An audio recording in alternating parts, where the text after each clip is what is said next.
नमस्कार दोस्तों, आज हम आपके लिए बहुत ही जबरदस्त वीडियो लेकर आए हैं। दोस्तों, आज की वीडियो में हम बात करेंगे उन 11 चीजों के बारे में, यानी कि उन 11 चीजों में से कोई भी एक चीज शिव को चढ़ा देते हैं तो आपकी हर मनोकामना पूर्ण होती है।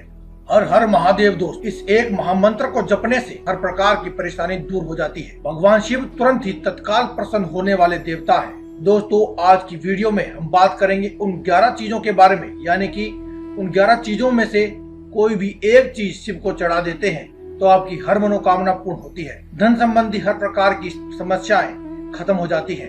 यानी आपको इन 11 में से कोई भी एक चीज चढ़ानी है। अगर आप चाहते हैं कि आपका आने वाला समय शुभ ही हो और अच्छा ही हो और आपके साथ हमेशा भाग्य का साथ बना रहे, तो आप इस एक चीज को जरूर चढ़ाएं और इस पूरी वीडियो को जरूर देखें। दोस्तों, इस वीडियो में हम जानेंगे कि वह कौन सी चीज है ये चढ़ाने से भगवान शिव बहुत ही जल्दी प्रसन्न हो जाते हैं। दोस्तों, इस कमेंट बॉक्स में जय बजरंगबली या फिर ओम नमः शिवाय अवश्य लिखें और इस वीडियो को पूरा अंत तक देखें ताकि आपको पूरी जानकारी हो सके। और साथ ही दोस्तों, इस वीडियो के अंत में हम जानेंगे आपको सिर्फ ऐसा कौन सा एक फूल है जिसे चढ़ाने से हर प्रकार के संकट को दूर हो जाते हैं। लेकिन सबसे पहले हम जानेंगे उन चीजों के बारे में भोलेनाथ को चढ़ाने से आप उन्हें प्रसन्न कर सकते हैं। वैसे तो मैंने भी आपको बताया, भगवान शिव तुरंत और तत्काल प्रसन्न होने वाले देवता है, इसीलिए उन्हें भी कहा जाता है भोलेनाथ। आइए जानते हैं भगवान शिव को ऐसी ही 11 सामग्रियां आप कौन सी अर्पित कर सकते हैं तो भगवान भोलेनाथ आपकी हर प्रकार की मनोकामना को पूरा करेंगे। लेकिन दोस्तों, अगर अभी तक आपने मेरे इस चैनल को सब्सक्राइब नहीं किया है तो आप इसको जरूर सब्सक्राइब कर लें। और अगर आपको हमारी वीडियो अच्छी लगती है तो आप इसे लाइक करना ना भूलें और साथ ही बेल के आइकन को जरूर दबाएं मेरी लेटेस्ट वीडियोस का नोटिफिकेशन सबसे पहले पाने के लिए। अगर बात की जाए तो सबसे पहली चीज है जो आपको बहुत ही आसानी से मिल जाएगी। शिव पुराण में कहा गया है कि भगवान शिव पर जल चढ़ाने का बहुत ही बड़ा महत्व है। समुद्र मंथन की कथा में से जुड़ा हुआ ये शिव पुराण में इसका वर्णन मिलता है। समुद्र मंथन के समय निकले हुए विष को पीने के बाद शिव का रंग काला पड़ गया था, तो उन्हें शांत करने के लिए, शिव को शीतलता प्रदान करने के लिए समस्त देवी देवताओं ने उन पर जल अर्पित किया था। इसीलिए अगर आप भगवान भोलेनाथ को सिर्फ जल ही अर्पित करते हैं तो एक इसका विशेष महत्व है और इसका आपको पूर्ण लाभ भी मिलता है। आपकी हर प्रकार की मनोकामना पूर्ण होती है। इसके साथ ही दोस्तों, हम बात करते हैं दूसरी चीज आप क्या चढ़ा सकते हैं। भगवान भोलेनाथ को दूसरी चीज के बारे में बात की जाए तो वह है पत्र। भगवान के 3 नेत्रों का प्रतीक है। दोस्तों, इन्हें ये बहुत ही और अत्यंत प्रिय है। अगर आप चाहते हैं तो भगवान भोलेनाथ सबसे पहले आपकी जो मनोकामना है उसको पूर्ण करते हैं, तो आपको प्रभु आशुतोष के पूजन में अभिषेक सबसे पहले करना चाहिए और उसके बाद आपको बेल पत्र चढ़ाना चाहिए। पवित्र ग्रंथों में इस बात का वर्णन मिलता है कि भगवान भोलेनाथ को कोई भी चीज दान करने का आपको इतना बड़ा पुण्य मिलता है कि 1 करोड़ कन्यादान के बराबर होता है। भगवान के 3 नेत्रों का प्रतीक है। इसके बाद हम जानते हैं वो कौन सी चीज भगवान भोलेनाथ को चढ़ा सकते हैं। शास्त्रों के अनुसार आंकड़े का फूल चढ़ाना बहुत ही शुभ होता है, तो अगर आप हो सके तो सावन के महीने में 1 आंकड़े का फूल चढ़ाएं, क्योंकि इससे आपको सोने के दाम के बराबर फल मिलता है और भगवान भोलेनाथ आपसे बहुत ही जल्दी प्रसन्न होते हैं। इसके बाद दोस्तों, हम बात करते हैं नेक्स्ट चीज के बारे में। नेक्स्ट चीज है धतूरा। भगवान धतूरे को अत्यंत प्रिय करते हैं। इसके पीछे जहाँ धार्मिक कारण बताए गए हैं वहीं वैज्ञानिक आधार भी कैलाश पर्वत पर हम देख सकते हैं। भगवान शिव कैलाश पर्वत पर रहते थे। अत्यंत ठंडा क्षेत्र था जहाँ से आहार और भोजन और रोशनी की जरूरत होती थी जो शरीर को प्रदान करे, शरीर को गर्मी प्रदान करे।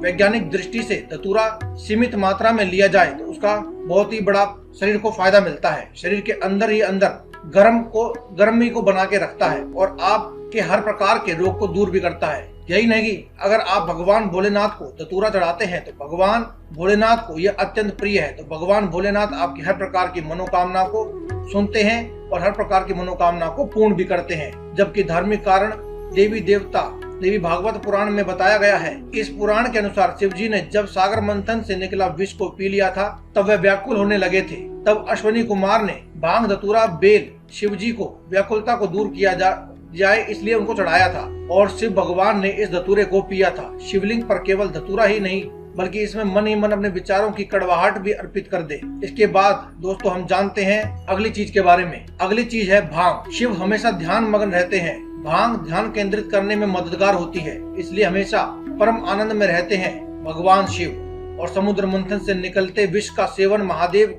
ने संत सागर की सुरक्षा के लिए अपने गले में उतार लिया था। भगवान को शांत स्वरूप भांग दी गई, लेकिन भगवान ने हर कड़वाहट और नकारात्मकता को आत्मसात किया, इसलिए भांग भी उन्हें अत्यंत प्रिय है। भगवान शिव को इस बात के लिए भी जाना जाता है कि संसार को व्याप्त हर बुराई और नकारात्मक चीजों को अपने भीतर ग्रहण कर लेते हैं और अपने भक्तों की रक्षा करते हैं। इसलिए हो सके तो आपको भांग का भी ध्यान रखना चाहिए और उन्हें भांग चढ़ानी चाहिए। इस समय में यानी कि सावन के महीने में आपको भांग अवश्य चढ़ानी चाहिए। इसके बाद हम जानते हैं अगली उस चीज के बारे में जिसका आप दान कर सकते हैं। इसके बाद है भगवान शिव को अगर आप चाहें तो कपूर भी अर्पित कर सकते हैं। कपूर एक प्रकार का मंत्र है दोस्तों, यानी कि जो कपूर के समान उज्जवल है।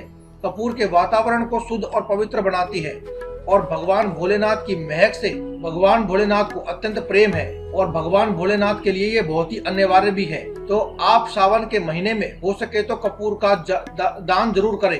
इसके बाद हम बात करते हैं नेक्स्ट चीज की, वह कौन सी है जो भगवान भोलेनाथ को चढ़ा सकते हैं। इसके बाद जो चीज है वह है दूध। सावन मास में दूध का सेवन निषेध है।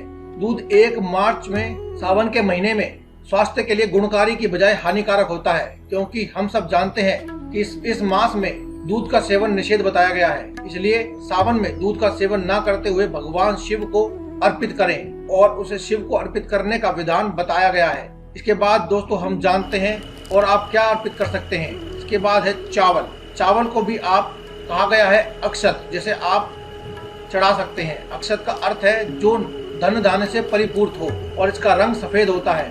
और जैसा कि आप सभी जानते हैं स्वर्ग यानी कि जन्नत का रंग भी सफेद होता है, इसलिए हमें धरती पर रहते हुए और मृत्यु के पश्चात भी जन्नत प्राप्त हो, इसलिए हमें उन्हें अक्षत भी चढ़ाने चाहिए। किसी भी पूजन के समय गुलाल, हल्दी, कुमकुम अर्पित करने के बाद अक्षत चढ़ाए जाते हैं और अगर ये अर्पित ना हो तो शिव की पूजा पूरी नहीं मानी जाती है। यहाँ तक कि पूजा में आवश्यक सामग्री ना हो तो चलेगा, लेकिन अगर आपने अक्षत यानी कि चावल नहीं चढ़ाए तो वह नहीं मान्य होगा। इसीलिए आपको भगवान भोलेनाथ को चावल चढ़ाने चाहिए। इसके बाद बात की जाए तो आप चंदन भी चढ़ा सकते हैं। भगवान शिव मस्तक पर चंदन का तेल लगाते थे, चंदन का प्रयोग किया जाता था।